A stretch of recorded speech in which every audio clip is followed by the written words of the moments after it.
특히 홍준표 시장 같은 경우에 지금 아주 대차게 한동훈 위원장을 비난하는 것을 아까 박 교수님은 결국은 윤석열 대통령을 암시하는 게 아니냐 그랬는데 딱 구분을 둬갖고 대통령 비판을 하지 않아요. 네. 그리고 오로지 그 왜 하는 말이 있잖아요. 영화 제목처럼 한 놈만 팬다 그럽니까?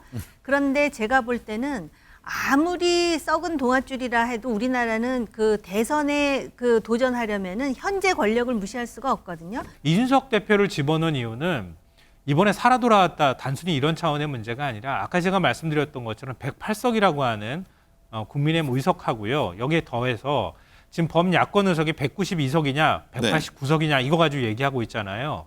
근데 만약에 야권의 의석을 하나로 딱 결집시키는 데 있어서 192냐 182냐는 굉장히 큰 차이가 있을 수 있거든요. 네. 그 세 석이 나중에 가서 캐스팅 보트를 줄 수 있습니다. 네, 대권 주자들 행보 또 전망 좀 해보겠습니다.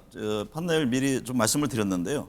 이번 총선으로 대권에 가까워진 잠룡들이 떠오를 겁니다. 가장 유리해졌다고 생각하는 인물부터 순서대로 좀 이름을 써 달라는 주문을 드렸는데요. 앞에 좀 올려놓으실까요? 정우김 전 의원님부터 분석을 좀 해주시죠. 저는 솔직히 지금 잠룡들에 대해서 이렇게 거명하는 것은 나중에 상당히 현실과 동떨어진 그런 얘기일 것이다라는 전제로 말씀을 드리겠는데요. 네. 만약에 이 총선과 직결돼서 잠룡을 쓰라 그러면은 나경원 당선인이나 안철수 의원 뭐 들어가야 될 것 같은데 잘 모르겠습니다, 솔직히. 그런데 네. 결국 대권의 그 시기가 가까울수록 대통령의 입지가 어떠한지 그리고 그 대통령과의 관계 구도에서 본다면 오히려 총선에서 좀 비껴나 있는 사람들이 상대적으로 유리할 수 있다라는 생각도 들어서 썼고요. 특히 홍준표 시장 같은 경우에 지금 아주 대차게 한동훈 위원장을 비난하는 것을 아까 박 교수님은 결국은 윤석열 대통령을 암시하는 게 아니냐 그랬는데 딱 구분을 둬갖고 대통령 비판을 하지 않아요. 네. 그리고 오로지 그 왜 하는 말이 있잖아요. 영화 제목처럼 한 놈만 팬다 그럽니까? 그런데 제가 볼 때는 아무리 썩은 동아줄이라 해도 우리나라는 그 대선에 그 도전하려면은 현재 권력을 무시할 수가 없거든요. 그런 함의까지도 지금 고려하고 있지 않은가 이런 생각을 들고요. 네. 민주당의 경우는요. 아마 결국 이재명 의원이 대선에 훨씬 가까워졌다라고 민주당 내에서도 판단할 것이고 아마 그런 형태로 가겠지만 결과적으로는 사법 리스크의 결과와 그다음에 여론이 어떻게 되느냐에 따라 달라질 거고요.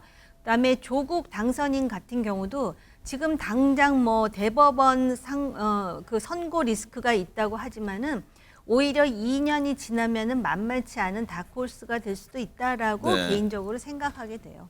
여권은 오세훈, 홍준표, 그다음에 야권은 이재명, 조국 이렇게 적으셨네요.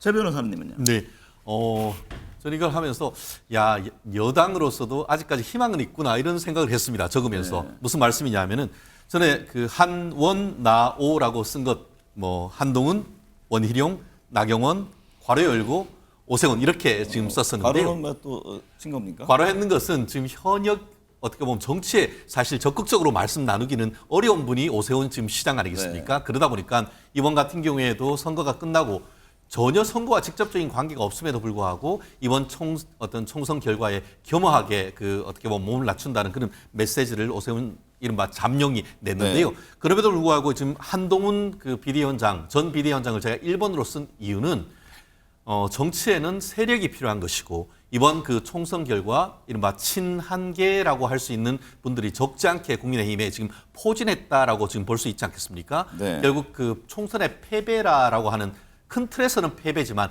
그래도 어떻게 보면 민주당으로 해서 200석을 막아서 어떻게 보면 그 정부 여당을 지지할 수 있는 배경을 만들었다라는 최 점에서 변호사는 이제 한동훈 전 비대위원장에 대해서 황교안 대표의 길을 갈 것이냐 아니냐 이런 또 논란이 있는데 그 부분에 대해서 그러면 앞으로 훨씬 더 가능성이 높게 있다. 이렇게 그렇습니다. 보시면은. 그 경우에 따라서는 이재명 모델을 따라갈 가능성도 저는 있다고 봅니다. 결국 네. 지금 현재로서는 비대위원장에서 사퇴를 했습니다만 마치 그 이재명 대표가 대선에 끝나고 바로 당대표 그리고 국회의원으로 가서 지금 그 실질적인 야당의 네. 일당의 당수가 되는 것 같은 그런 라인으로 갈 가능성이 저는 알겠습니다. 개인적으로 높게 네. 봅니다.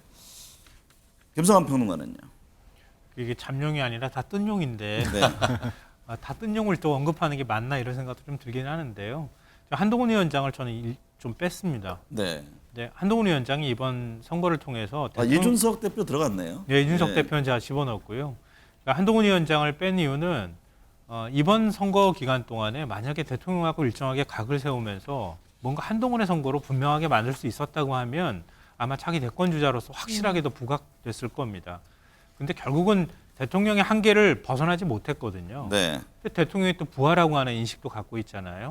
윤석열 정권에 대한 평가가 나빠지면 나빠질수록 한동훈 위원장에 대한 기대감도 상당 부분 꺼질 것이다. 네. 더군다나 총선 패배에 대한 책임론까지 더 씌워진 상황이기 때문에 다시 부상하기는 좀 쉽지 않지 않을까. 네. 그래서 정치 수업을 한참 더 받아야 될 것 같다 생각하고요. 네. 이준석 대표를 집어넣은 이유는 이번에 살아 돌아왔다 단순히 이런 차원의 문제가 아니라 아까 제가 말씀드렸던 것처럼 108석이라고 하는 국민의힘 의석하고요. 여기에 더해서 지금 범야권 의석이 192석이냐 189석이냐 이거 가지고 얘기하고 있잖아요. 근데 만약에 야권의 의석을 하나로 딱 결집시키는 데 있어서 192냐 182냐는 굉장히 큰 차이가 있을 수 있거든요. 네. 그 세 석이 나중에 가서 캐스팅 보트를 줄 수 있습니다. 네. 그러니까 선명 야당으로서 좀 더 이준석 대표의 몸값을 더 높이는 과정들이 아마 틀림없이 있을 것 같고요. 네. 네. 본인은 아마 대권으로 가는 욕심까지도 좀 가질 가능성이 높다고 생각합니다. 박정희 교수님은요. 뭐 이재명 대표가 민주당 차기 대선 후보로 99.9% 확정된 상황이니까 뭐 더 네. 얘기할 것도 없다고 보고요. 그럼 이제 지금 여당의 후보가 누가 될 거냐? 이게 저는 제일 관건이라고 봐요. 안철수 의원이 들어가 있네요. 네. 그러니까 결국은 이번 총선에서 드러났다시피 현 여당의 주류가 대통령 후보가 되는 순간 폭망입니다. 그거는 저는 뭐 몇 년이 지나도 마찬가지일 거라고 봐요. 네. 결국은 지금 현재 대통령과 거리가 가장 먼 사람, 그리고 유일하게 중도 확장성을 가진 사람. 저는 한동훈 비대위원장으로 왜 이번 총선이 안 됐는지를 여권 지지층이 고민할 거라고 봅니다. 네. 안 된 이유는 간단해요. 결국은 한 식구기 때문에 그렇습니다. 네. 그래서 지금 여권 후보 중에 친윤이 아닌 거의 사실상 외부에서 온 유일한 사람이 안철수 의원이거든요. 네. 이렇게 본다면 중도 확장성이 있는 유일한 후보이기 때문에 뭐 다른 고민을 하겠지만 지지율이 낮아서 결국은 돌고 돌아 안철수로 갈 확률이 전 높다고 봅니다. 제가 1분 남아가지고 짧게 그럼 추가 질문을 드리면요. 다가오는 대선에서는 거대 양당 대결로 갈지 아니면은 제3의 공간이 지금 있지 않습니까? 뭐 조국 대표가 됐든 이준석 대표가 됐든 분화해서 함께 다자구도로 갈 것인지 그 점은 어떻게 보세요? 그 이제 사법 리스크가 저는 가장 큰 이제 강을 가를 거라고 봐요. 네. 그러니까 이재명 대표 또 조국 대표도 물론 사법 리스크를 대법원 판결을 넘어서야 대선 후보가 되는 거니까.